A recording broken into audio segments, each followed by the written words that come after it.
Good afternoon. Welcome to Preservation Connecticut's Fall 2025 series, talking about preservation, our noontime chats about everything preservation. I'm Jane Montanaro, Executive Director of Preservation Connecticut, and I'm pleased to be your host. This fall series is a preservation back to basics, a collection of chats that we are kicking off with the perennial autumn favorite, barns.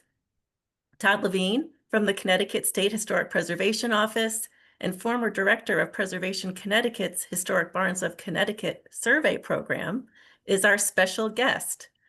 Before I hand things off to Todd, I'd like to begin the program by sharing with you information about Preservation Connecticut.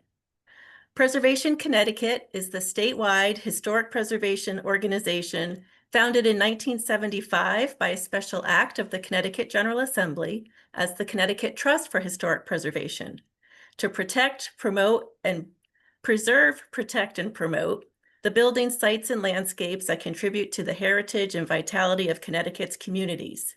We are statutory partners with the Connecticut State Historic Preservation Office, and I am proud to say that for 50 years, we have successfully championed the protection of remarkable community assets all over the state by leveraging funding, advocating, forming partnerships, and promoting stewardship.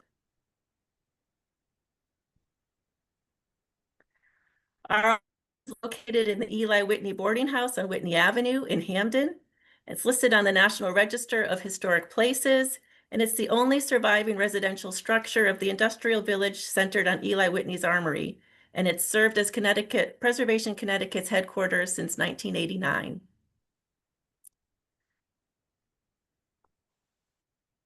Sorry, I have people coming in while I'm looking at my slide. We have a staff of 9 preservation professionals and a board of 21 preservationists from around the state. Staff listed here are always available to assist with inquiries. Christopher Wiegren is Deputy Director and Editor of Connecticut Preservation News, our acclaimed bi-monthly magazine.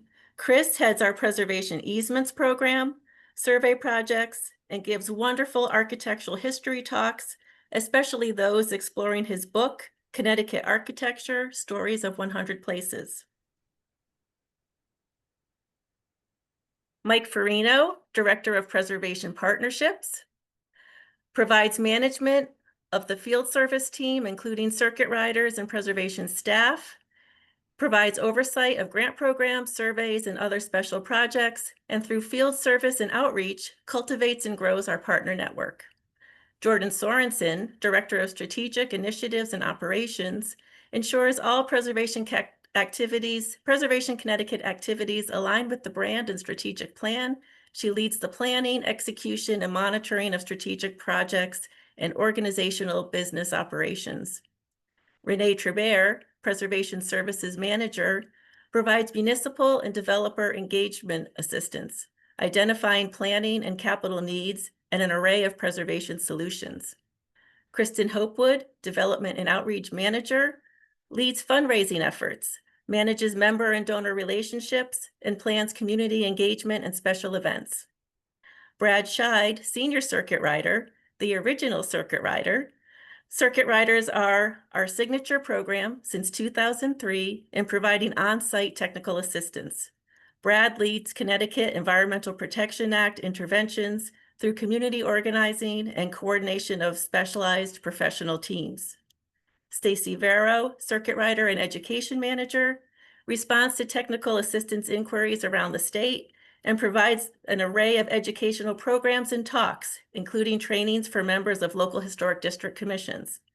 And Stefan Danchuk, Field Service and Program Coordinator, provides support for the Circuit Rider team with expertise in archaeology, grants management, and social media, capturing drone images and creating video.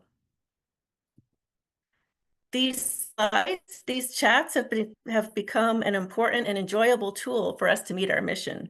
We're able to connect with the public and hear what's on your mind. Please feel free to use the chat feature to ask questions or ask questions directly at the end of the presentation. Or always, you can contact us afterwards for a call or a site visit. Next week, our Back to Basics series will focus on community organizing with guest speakers Gwen Bruno from Wyndham Preservation and Mary Falvey from Hartford Preservation Alliance. They'll inspire us, sharing stories of once hopeless situations turned into victories. Be sure to tune in next week, and feel free to let us know what other topics you'd like us to explore in future chats. So now, for today's feature and some inspiration, please join me in welcoming Todd Levine.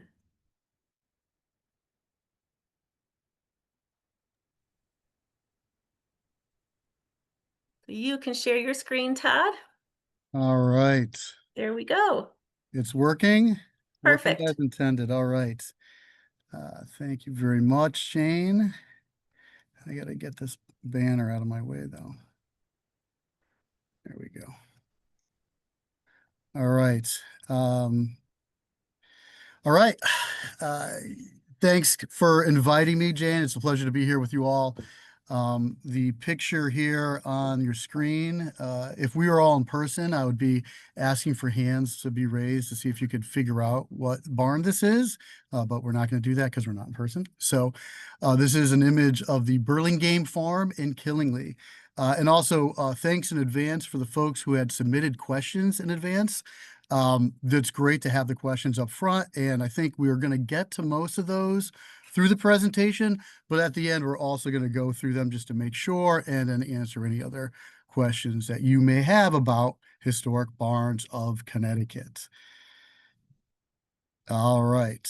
So, yeah, my name is Todd Levine. I'm an architectural historian for the State Historic Preservation Office, which is under the auspices of the Department of Economic and Community Development for the state of Connecticut. So on behalf of the state of Connecticut, welcome. It's a pleasure to be here with you all because I have a great love for historic barns. But it wasn't always that way. I grew up in Hartford, and in Hartford, Connecticut, for those of you who know, there's not a lot of historic barns in Hartford. When I was a kid, when I was 9 years old, I spent a summer at a farm in Canada. One of my aunts has a farm, so I had a little of experience then. Being a little farm hand, moving hay around and feeling and experiencing the barn life a little bit. But I was 9. So when I came home, I promptly forgot all about things like barns. But let's see here. But barns are one of those buildings that kind of define New England, that define Connecticut. They're iconic to us here. And they're one of those things that you begin to take for granted when you see them, dotting the landscape of Connecticut. And as I became a little older and, high school and then college age, I started traveling a little bit, and I would fly in and out of Bradley International Airport. And if those of you who know Bradley and Windsor Locks, you know that there's, historic tobacco sheds right outside of that. And when you start thinking about how important historic barns are, you think about the feeling you get when you see them. And for me, it was that feeling of coming home when I got home through Bradley, and we'd land, and then we start driving and we go by these fields of these tobacco sheds. And even then I wasn't, a big fan of sheds or tobacco barns, barns or sheds. I didn't really think about it. But there was a feeling that I associated with being home and coming home, and that was, these tobacco sheds. And that's kind of one of the things that makes the preservation of our historic barns, our tobacco sheds, and historic preservation in general so important, because these are the embodiment of our history. These are places that you can visit, that you can touch, that you can feel, that embody our history. These are a reflection of our history, but solid, that you can feel and touch and experience. And when they're gone forever. So, one of the things that these buildings represent is our shared history in Connecticut. And it's so important that we practice historic preservation, because when they're gone, they're gone forever. This is what's there now. So, when I land at the airport and I drive by this, I don't feel that weight leaving me, like I used to when those tobacco sheds were there, because it said something about, um, you know, home. It gave a feeling. And that's what these historic places are. They provide feeling. And feeling, as we talked about the National Register, Jane mentioned the National Register of Historic Places where the Eli Whitney boarding house is. Feeling is one of the 7 aspects of integrity, right? So feeling is a legitimate thing when it comes to historic preservation. So the idea of Preservation Connecticut's formal documentation of barns began in 2004 when staff realized that many of the state's important agricultural resources weren't included on the National Register nominations or documented in any substantial way. Preservation Connecticut, then the Connecticut Trust for Historic Preservation, began by documenting 100 of the most iconic barns in the state of Connecticut. Around then, I started at the Connecticut Trust for Historic Preservation. Helen Higgins, then executive director, brought me in to start taking photographs of historic buildings, including barns. 2 years later, we launched our website, connecticutbarns.org, and the new Historic Barns of Connecticut program. From 2007 to 2011, over 400 volunteers took on the task of photographing and documenting over 8,500 barns throughout the state of Connecticut.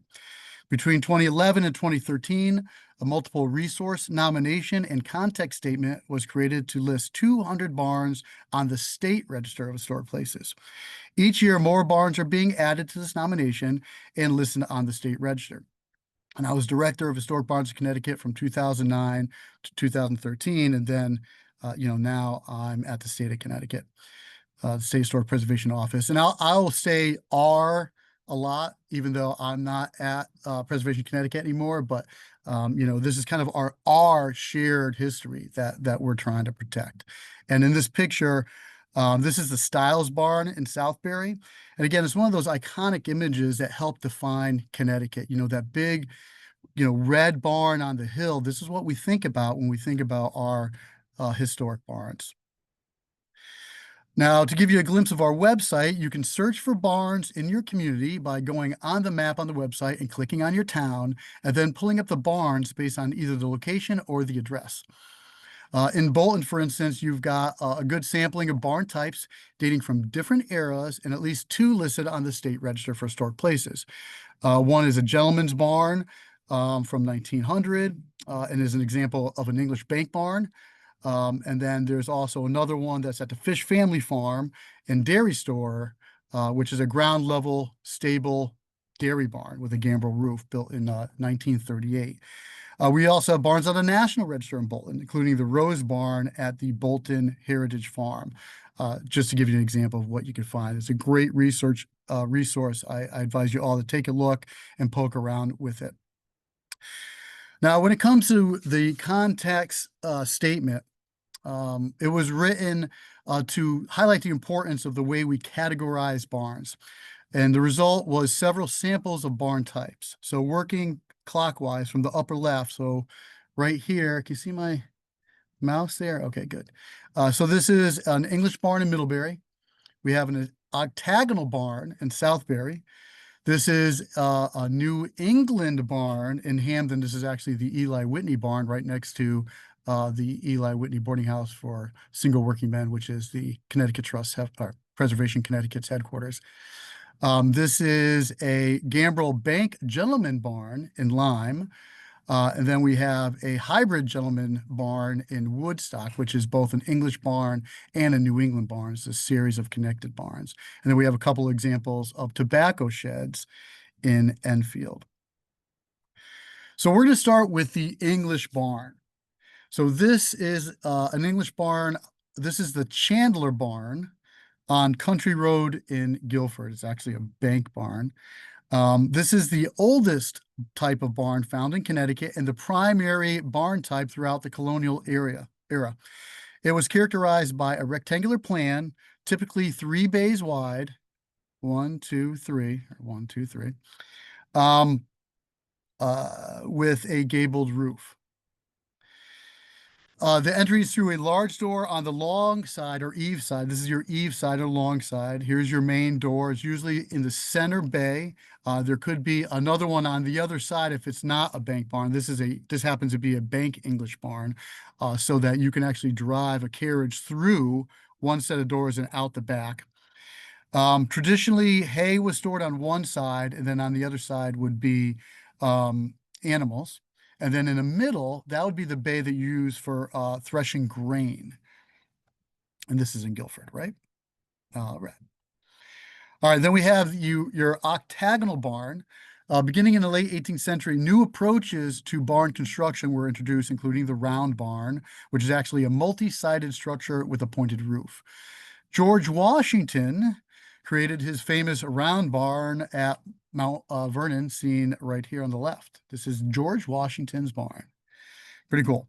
This 16-sided plan was intended to maximize the use of space and would be championed on and off by farming scientists for more than a century. But the form never caught on with farmers. In the middle would be where you would feed the cattle, and they would come in and all go towards the middle, but it never caught on. And on the right, you see an example in Connecticut. This is on Main Street in Southbury. Here is an image of a New England bank barn, and we'll just discuss banks a little bit more in a couple slides. But this is a New England bank barn popularized around 1830 and onwards. This type uses a gable entry, right? This is eave side, this is gable side, a gable entry, rather than a side entry like the English barns that came before. This arrangement of an entrance allowed for easier expansion of the building by adding bays along the axis of the ridge. So if you had a year where you needed more space, you could just add a bay right here at the back, and it would be easier to do. If you're trying to do it with an English barn where you have a middle bay and you try to add an additional bay, it becomes a little unwieldy to use. Although it was seen by many as an improvement over the earlier eaveside entry English barn, the New England barn did not entirely replace its predecessor. Rather, it coexisted alongside it. All right. Now here we go around. This is the bank barn. These are gambrel roofs. This is a gambrel and a regular gable roof. Around 1850, a banked basement level was introduced and became the dominant form for English and New England barns, right? This is your bank. This is an additional level. This type is characterized by the location of its main floor above grade, either by building onto a hillside or by raising the building on a foundation. There are two advantages to this arrangement.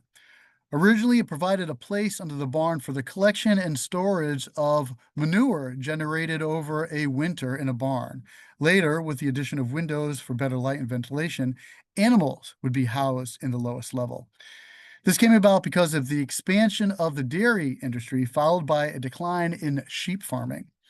The introduction of gambrel roofs, like the one on the left here, and later counterparts, the Gothic roof, which is similar but kind of rounded, in round roofs, were incorporated into barns to have greater loft space for hay storage. All right. So this is an example of a connected barn on Long Hill Road in Guilford. This type of barn is distinct because it's a part of a series of buildings linked to the main house on the farmstead. Architectural historian Thomas Hubka, author of Big House, Little House, Back House Barn, The Connected Farm Buildings of New England, suggests that this is a result of agrarian reforms and prevailing fashion rather than a simple response to New England's cold winters. This type is more commonly found in Maine and New Hampshire, but examples such as this one are found in Connecticut. Whether or not connected barns were developed as a result of inclement weather, they did make practically moving between the buildings easier in the winter months. Unfortunately, this also posed a fire hazard if one of these buildings caught on fire because they're all connected. The connected buildings often caught fire first, as well, rather. This is the back house, little house, big house, small house of nursery rhymes. So that's a kind of a fun building type for barns. Next, we have specialty crops, particularly tobacco sheds here in Connecticut. Agricultural buildings sometimes reflect a specific use, and in the case of this tobacco barn on Bacon Road in Enfield, that uses the production of broadleaf and shade tobaccos for this building type. This is a tobacco shed, as they're called in the Connecticut River Valley, not a barn, but a shed, although people will often say it like a tobacco barn. It's one of the most distinctive regional building types. They're characterized by a long single-story building with a gable roof, and are divided into sections or bents, which is a section which is about 16 feet long. Vented sides and gable ends are constructed of hinged vertical boards to regulate airflow. Manipulation of these boards allowed harvested tobacco to cure at an appropriate rate. On the interior, the framing was used to hang and dry bunches of leaves. So as you can see here, these are examples of not yet cured tobacco, but the venting systems are pretty extraordinary because this is one of those building types where form follows function. Here are three examples of other purpose-built barns designed to house specialty crops. On the top left, we have a potato house or storage barns, which come in many shapes and sizes, but all share the common goal of keeping harvested potatoes in a dark environment that remain at a constant temperature. The most traditional of these are characterized by a semi-subterranean arrangement built directly into the ground. In response to the specialization of local farmers in growing onions, a barn type appeared in Fairfield County and in the Windsor area. They're typically tall and narrow with gable and side entries. And while English onion sheds and barns use a system of louvers not unlike tobacco sheds for even drying, the examples of onion barns in Connecticut have not used this feature. Instead, they're called onion barns simply because they were used to store the crop. Originally, poultry was raised on a small scale in Connecticut due to its vulnerability to cold weather and disease. But by the middle of the 19th century, rearing poultry became a more popular pursuit, and the chicken coop was developed. While these originally started out as relatively small buildings, by the height of poultry production in the state, large multi-story poultry barns were found on many farms. And here's an example of a two-story one. I think this is in Guilford. Here's an example of a ground level stable barn, a dairy barn with a hay mow above located in Woodbury. The term dairy barn was used as early as the 18th century, along with cowhouse, to describe the building used to store cattle and the association with dairy products. Modern dairy barns are characterized by their interior arrangement of stanchions and gutters to facilitate milking and the removal of manure. In some cases, this is just a few stalls in the corner of a barn. In others, it can be a large barn dedicated to that single purpose. In the early 20th century, agricultural engineers developed a new approach to dairy barn design, the ground level stable barn, which is what we have here.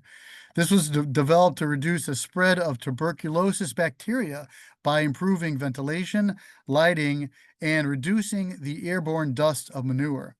A concrete slab typically served as a floor for the cow stables. Many farmers converted manure basements in older barns into ground level stables with concrete floors. Some older barns were jacked up and set on new first stories to allow sufficient headroom. With the stables occupying the entire first floor, the space above served as a hayloft.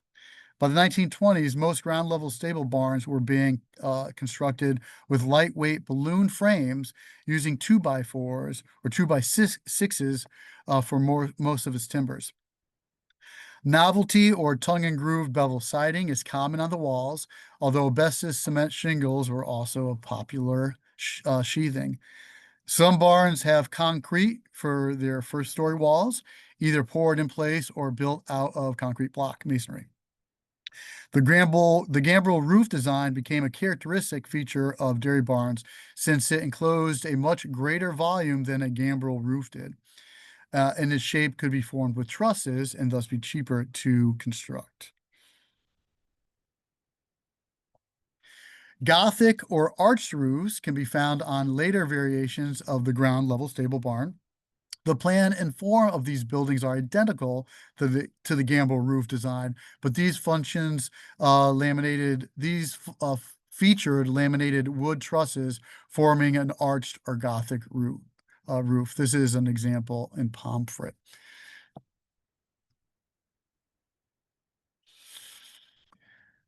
Finally, agricultural buildings associated with gentlemen's farms began to emerge in the beginning of the 20th century. Men who had made their fortunes in areas unrelated to farming began to acquire farms as a symbol of wealth. The barns on these properties were frequently designed by famous architects and were part of giant complexes that combined the luxury of a weekend retreat with the realities of a working farm. Often these buildings use the latest techniques and architectural features, resulting in a production of specialty crops or prized livestock. On the left is a Hilltop Farm in Suffield, and on the right is a Dimmock Barn in Coventry. Note that the Coventry barn, the basement level is below the main barn with a dairy stable layout, which is lined by small windows to provide maximum light. You can see that over here. A nice series of windows for light and ventilation. And of course, Hilltop is one of those amazing barns that, are so architecturally overbuilt. Um, it's just fun to go to. You should check it out if you have a chance. Down here, you can't see in this picture, but this is where the cows come in and out of the stables underneath. And the cows have their own Doric columns for their entry. It's a fun little feature here. It's an amazing barn. I remember when I first started, Chris Wiegren had taken these amazing pictures of the interior, and it looked like a cathedral, the interior of a cathedral. It's so special. Anyway, I think they have ice cream now, so you should take a look if you get an opportunity. All right, so we're going to talk a little bit about barn construction. This is the Parmalee and Broach Barn in Killingworth, which dates to about 1790. The late 18th century barns share characteristics with medieval English buildings in terms of construction practices. This building, for example, has a very steep roof, originally for thatching to shed rain, and later use of wood shingles allowed for a less steep pitch.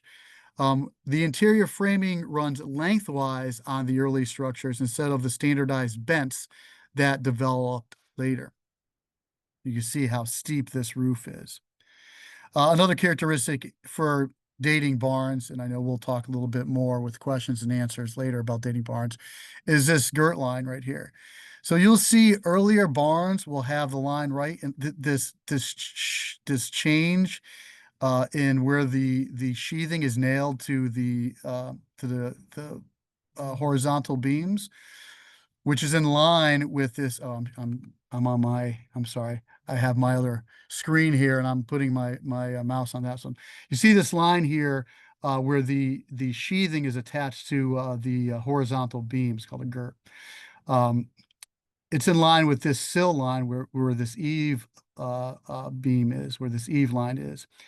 So there's a change here. You can see the depth of where the sheathing is because there's a series of the sheathing is nailed directly to this line. Later barns will, and this is because this joint right here, which we'll get to in a second, is called an English joint, where you have three beams coming together. You have a post and then two side beams come together, two sills coming into a vertical beam. It's called an English joint. And the sheathing is nailed directly to that, and that's why this line is in line with the eave. Later barns you'll have this line lower where a dropped gird is, so that you have it easier where the posts and beams connect. We'll get to that in a second. So timber framing can be accomplished in two basic ways, called scribe rule framing construction and square rule framing construction. The difference between the two is the way in which the timbers are prepared for joining. In scribe rule construction, and this is the earliest type of construction, um, each connection between timbers is unique. The carpenter laying out joints in the frame uses a pair of dividers and a marking device to transfer the irregularities of one timber to its mate. This process known as scribing gives the technique its name. This ensures a tight joint, but requires that the frame be assembled in exactly the same way that had been laid out, since joining two parts that hadn't been scribed to match each other would lead to an imperfect joint. For example, corner posts that are not interchangeable, even though they perform the same function, would not match. Scribe rule frames are characterized by an elaborate system of marriage marks or raised numerals, where you can see in figure 1. So these are Roman numeral marriage marks. So you see 8 here, 8 here. That way you knew when you put your barn down, you put together, you moved it to the site and you raised it, you knew that that post and beam, mortise and tenon joint could only match with its mate. Square rule buildings are characterized by distinct shaping of the timbers. And as I had mentioned in the last slide, this is what's called an English tying joint and gunstock post. These are the oldest type of connections in your barn. So when you say, hey, how do you date your barn? Well, if you have something like this, these are the oldest type, generally pre-1830 is what this English tie joint will tell you. And then the further back, if you have things like gunstock posts, you're easily into the 18th century.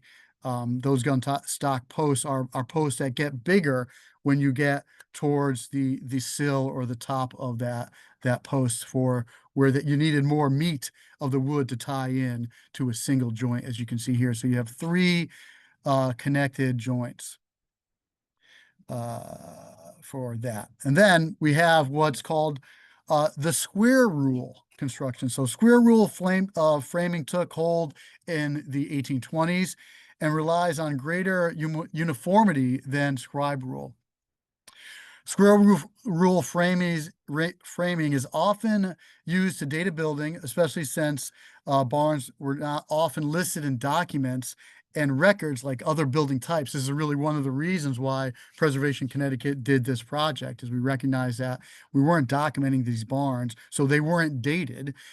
So we had to kind of come back after the fact and do the work. This technique doesn't have an exact date, but it first appeared in print in Edward Shaw's Civil Architecture, which was first published in Boston in 1831. While this may provide the date for which the time that the technique was described in print, it was clearly used in Connecticut before 1831. We like to call it around 1830 as that watershed moment. Before 1830, we see mostly square rule, or mostly scribe rule rather. After 1830s, when we start seeing mostly square rule. And really the difference is, the farmer who built it. We're Yankees here in Connecticut. So if you were taught to build a barn using scribe rule construction, you probably still built it in 1830, and your son still probably built it in 1850. But when we talk generalities, we're talking that moment, 1830, post 1830, we start seeing more square rule. Prior to 1830, we see the majority of those barns being scribe rule. In square rule for framing, rather than cutting joints so that one timber matches another, the timbers are formed to match a uniform standard at the mortise and tenon at the joint. This meant that the timbers that perform the same function in a building could be used interchangeably. For the purpose of joining timbers, the pieces were identical. For example, at the end of the post might be made so that the 8 by 8 inch timber matches the mortise and tenon. Those are interchangeable. Usually at corner posts and beams, you'll have all the same joints, mortise and tenon, interchangeable, whereas the rest could be left irregular. And here is an example of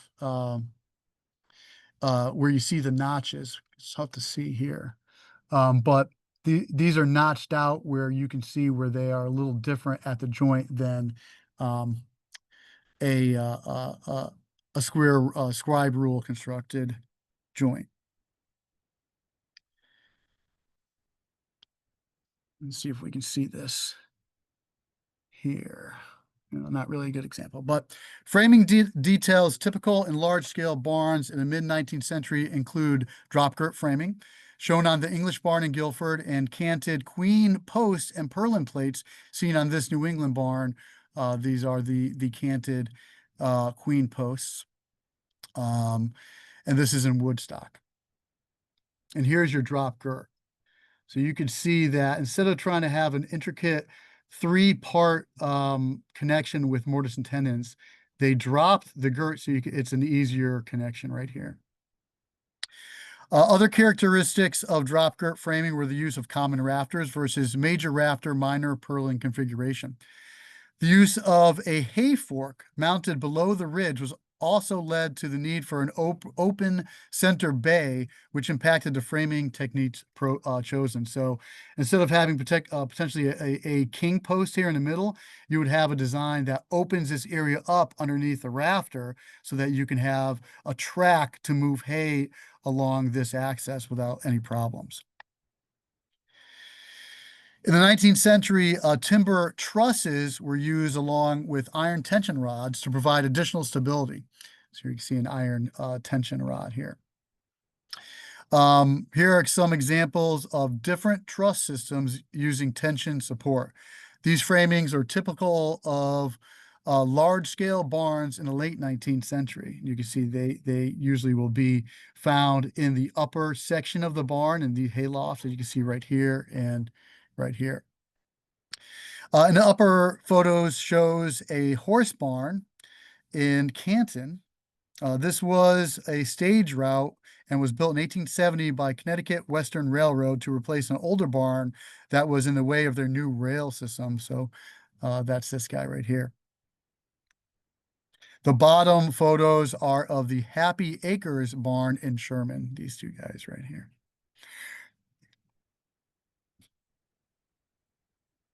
All right.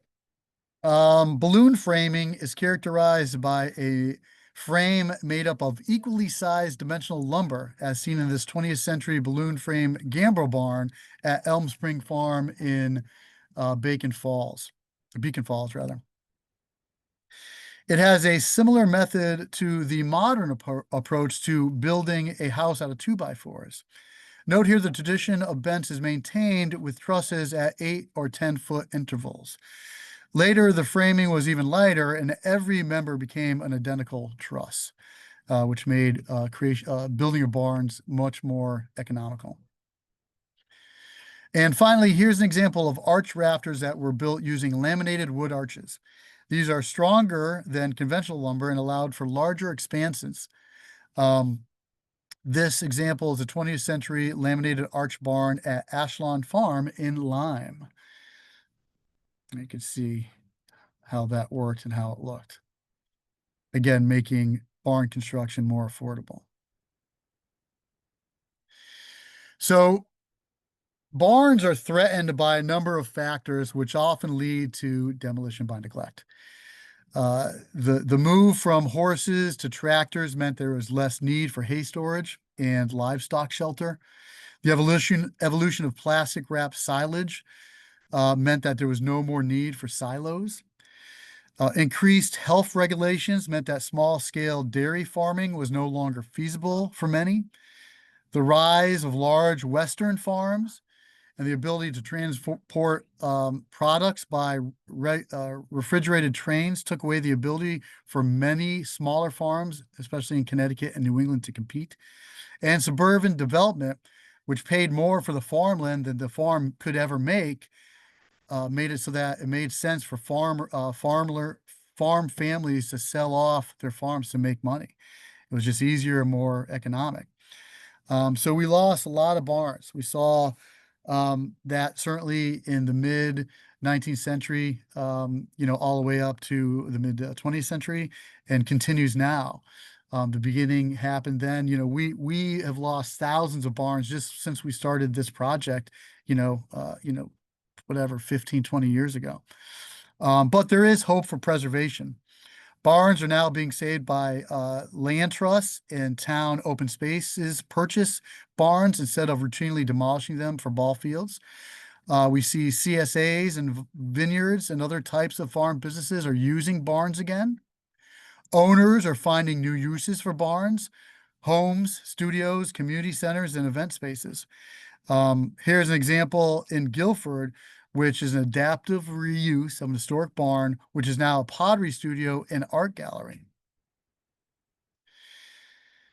In 2014, the Connecticut legislature passed a Public Act 14-101, an act establishing a property tax program to encourage the preservation of historic agricultural structures. This enables municipal governments to provide tax abatement on agricultural structures. Each town has the option of setting up a local program, which can be an incentive for barn owners to invest in repairs instead of letting their barns collapse from deferred maintenance. The town can structure its ordinance as best fits local conditions, and to apply structures where there is a public benefit to preservation.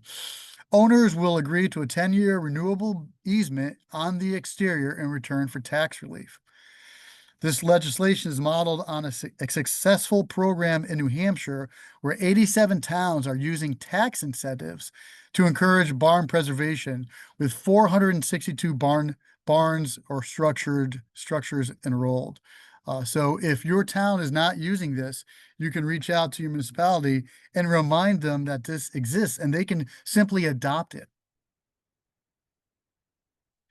For grants for barns that are listed on the state register and owned by a nonprofit or municipality, there are planning grants and capital grants potentially available. So if your barn is listed on the state register for historic places or the national register for historic places, there are available funds. Preservation Connecticut offers a 1772 grant for nonprofit-owned barns. There's a link up here so you guys can get more information. Our office, SHPO, offers a planning grant called called a survey and planning grant, and we have a capital grant called the Historic Restoration Fund Grant, HRF. Both links are here that you can see. So this is your link to 1772 if you're a nonprofit that owns a barn that's on the state or national register. And here's our grants at SHPO for our soft cost grant and our hard cost grant. But again, you have to be a nonprofit or a municipality to apply for these grants. Private owners. So if you're a private barn owner with barns that are listed on the state or national, here are a couple of options.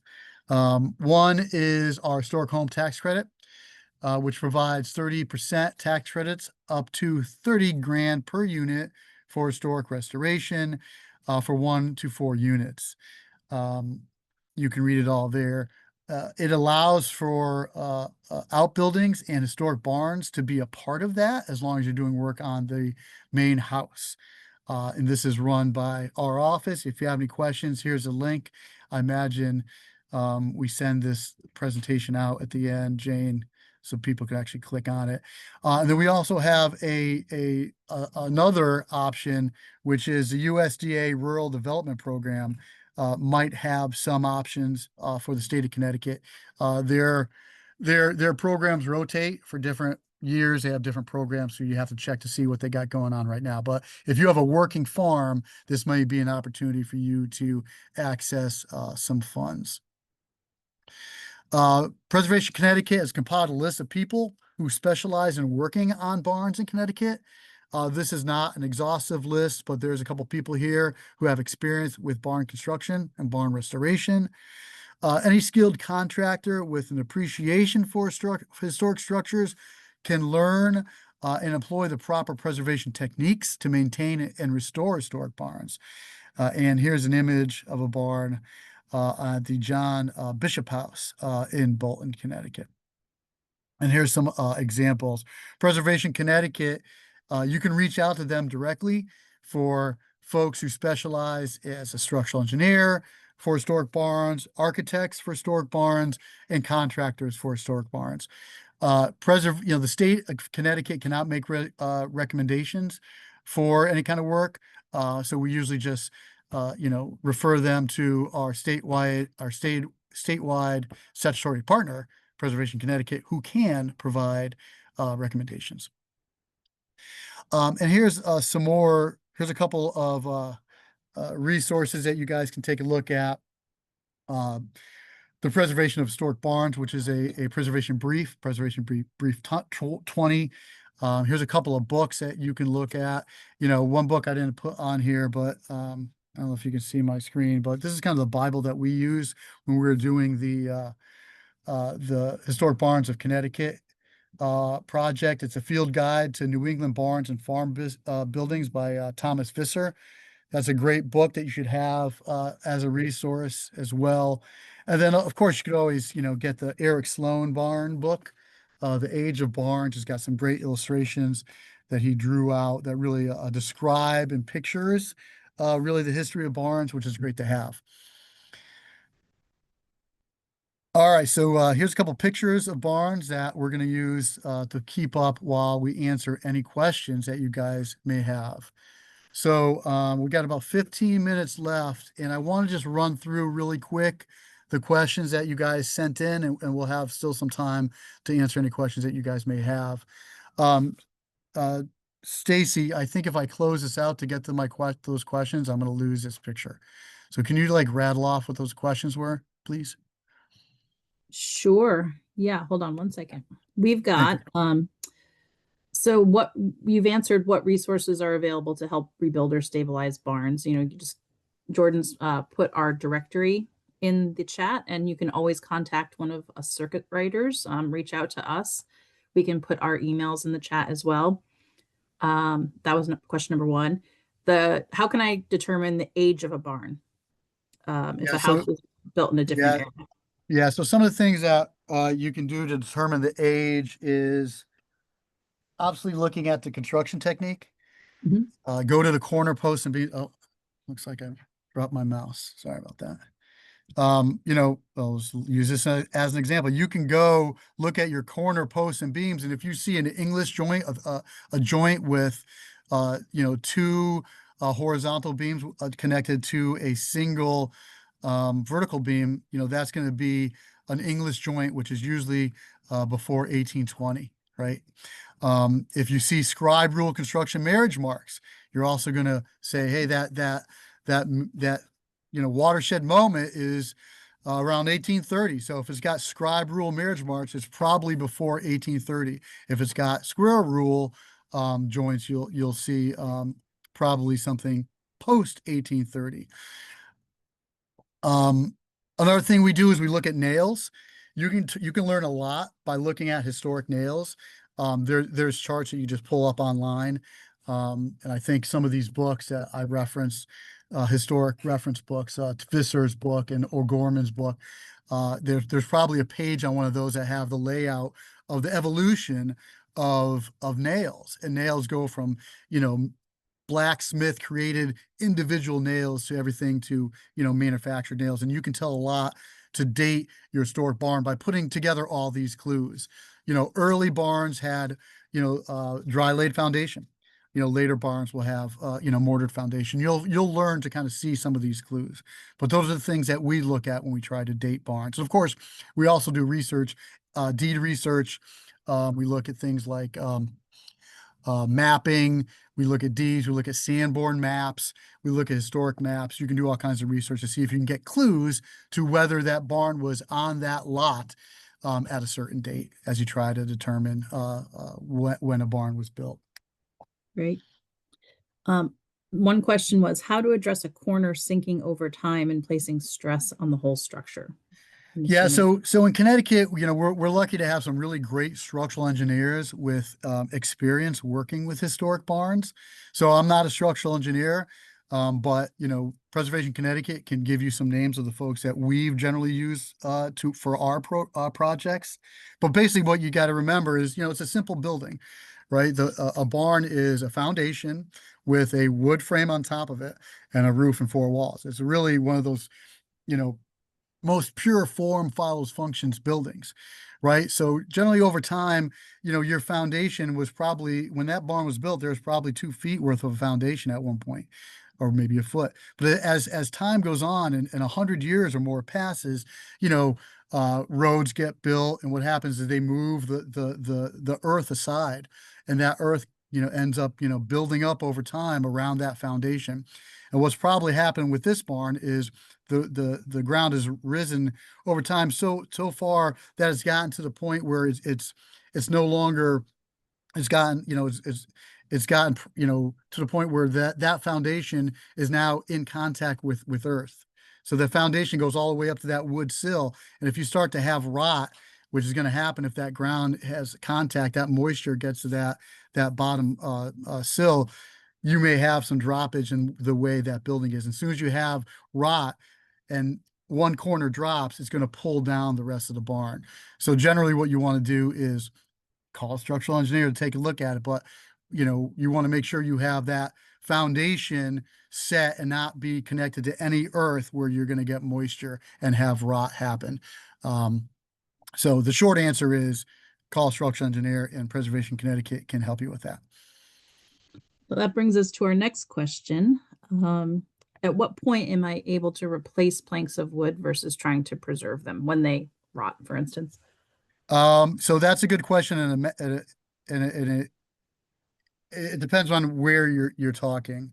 So if you're talking, exterior sheathing, like that covers the barn, as long as it's painted, it's doing its job. I mean, unless you're trying to have a building that's 3 or 4 seasons, a barn building is okay if the planks are a little drafty or weathered. I think, certainly that's a character defining feature.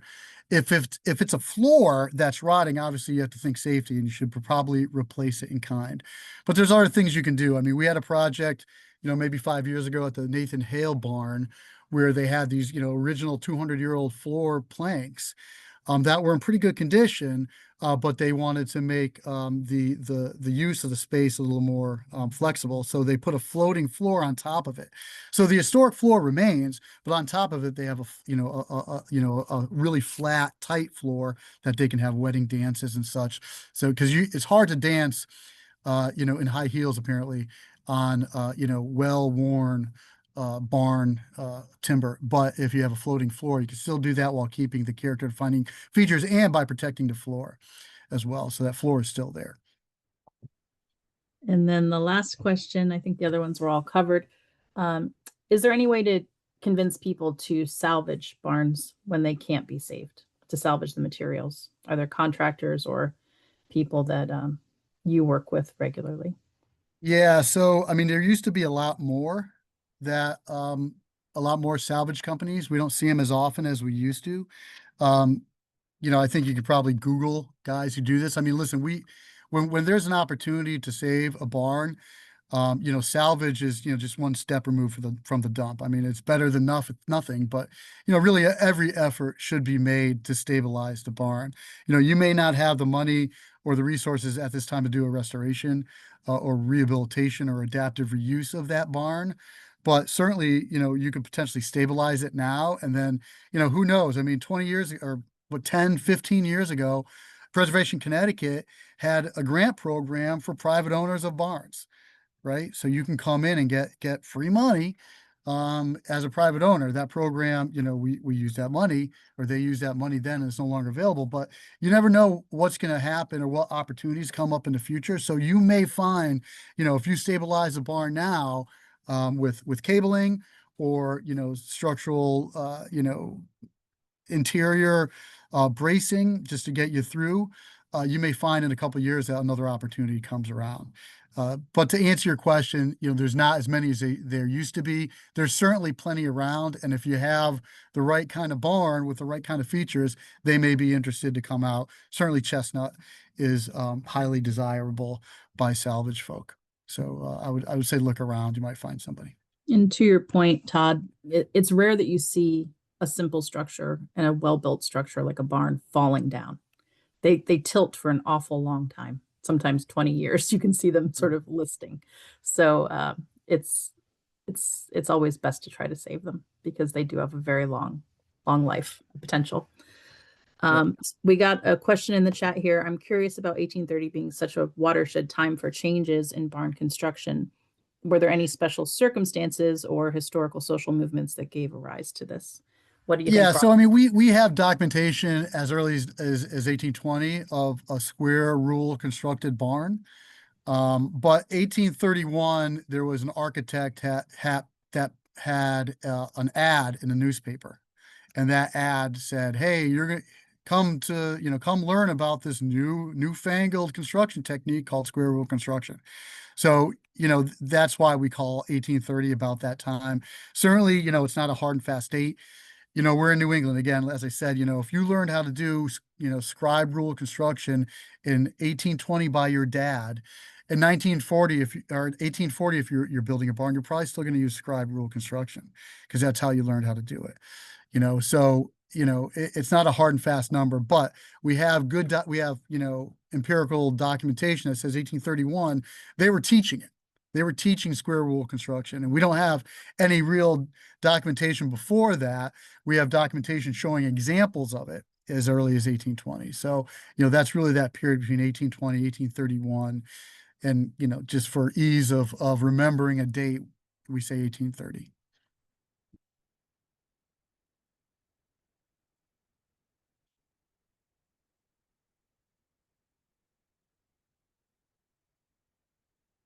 All right. I Well, think that's it from the no more chat. questions. Any questions from anyone? And you're welcome to unmute yourself and ask a question as well. Yeah, I think I'll just turn this off here so everybody can see everybody. All right.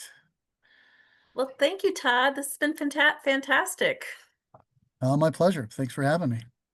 And tell everyone about the bus tour that you'll be doing. Oh yeah, I'm doing a bus tour for historic tours. I think History. history. History. Yes,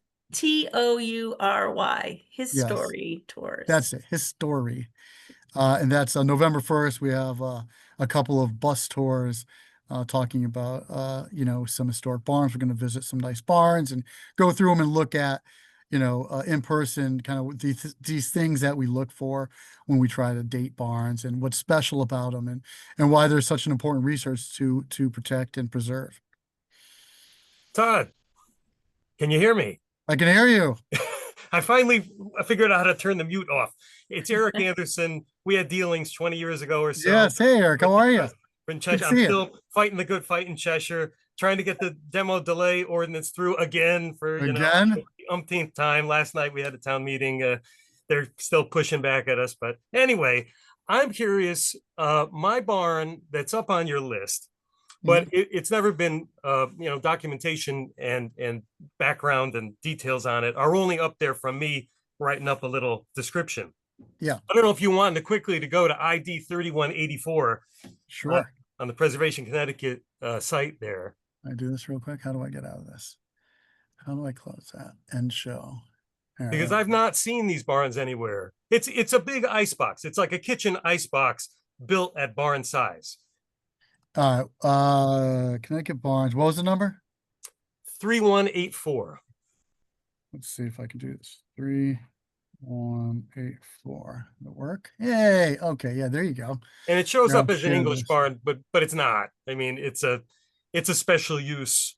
So there's only been two families on the property, mine and the Ives family before us, and we have all called it the fruit house.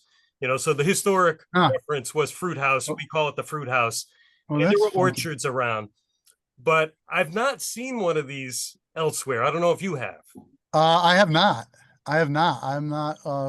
I don't think I have ever seen something like that. And So what do you guys have it called? uh, What, what do you know? for What do you know of forever, its it's been history? called the Fruit House Fruit House. All for right. 160 years. Um, But yeah, we might have to do a site visit and check this guy out. I'm not familiar with something with that kind of roof. You got a mortared fieldstone wall. Is it just is there two walls that are mortared fieldstone like that? yeah, there's a whole cube of mortared A fieldstone, and cube. then there's just Huh. sheds down on the sides, but the That's stones interesting. go all the way around. Huh. If you're familiar with the function of an old-fashioned kitchen icebox, Yes. literally every aspect of that is built into the building. You know, the Mm, ventilation shafts, the walls are insulated with sawdust, inside like 18 inches of fieldstone. The whole thing's set down like 3 feet into the ground. really? The loft is a sheet metal, it's lath over a sheet metal floor that runs the meltwater of ice blocks out, Yeah. plumbing to get out the other side of the building. And it's still, even now, you go in there in the middle of the summer, it's nice and cool. I bet. I bet. So Yeah. I mean that looks like it's kind of a purpose-built, ice house, as you had said, to keep, now is this does your house is your site a part of a larger farm originally? it An was kind orchard? of a gentleman's farm, Gentleman's six farm? acre, one of the founders of the ball and socket factory or Oh, really? manufacturing. They all the top dogs gave themselves 6 acres right up the hill from the factory. Awesome. And Awesome. Yeah, we should do a little more research. If you want, I suggest take a bunch of pictures yeah, and send them to me and Stacy, and we'll make sure they get on the website and we'll take a closer look. We'll probably maybe do a site visit too. That would be great. cool. That'd be fun. And Zoe online here said that she worked on an ice barn in Bethany, so she might have some information. Oh Oh, yeah, I'd awesome. love to see another example. Me too. So, Especially one this big. I mean, I've seen some small ones that are really like sheds, right. maybe like, 10 by 20, you're not 10 by 18, 10 by 15.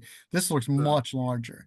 So Yeah, it's I my wonder. fault. It's my fault. The roof is not historic. It's copper. I figured I got to put something on there that'll last Yeah, forever. don't tell Marina Wisniewski. She doesn't. So I put copper up there. But Yeah, yeah. all right, thank you so much. Yeah, great to see you. Thank you. I'm here.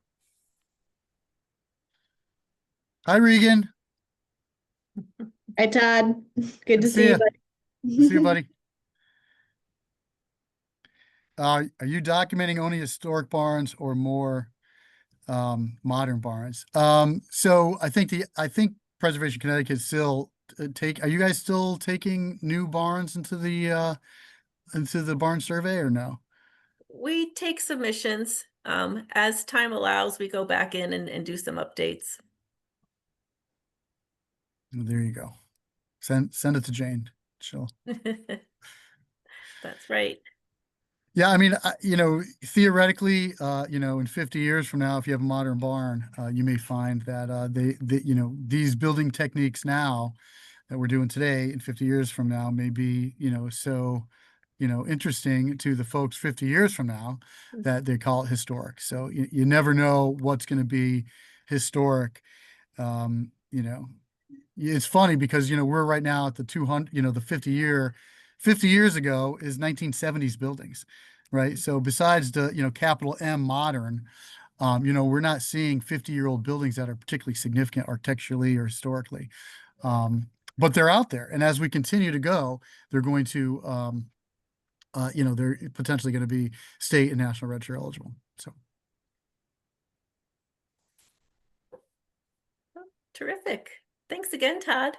It's great having pleasure. you. And thanks to everyone for tuning in. Hope we see you again next week. Thanks so much. Thanks. Have a great Thank you, day. guys. Hey.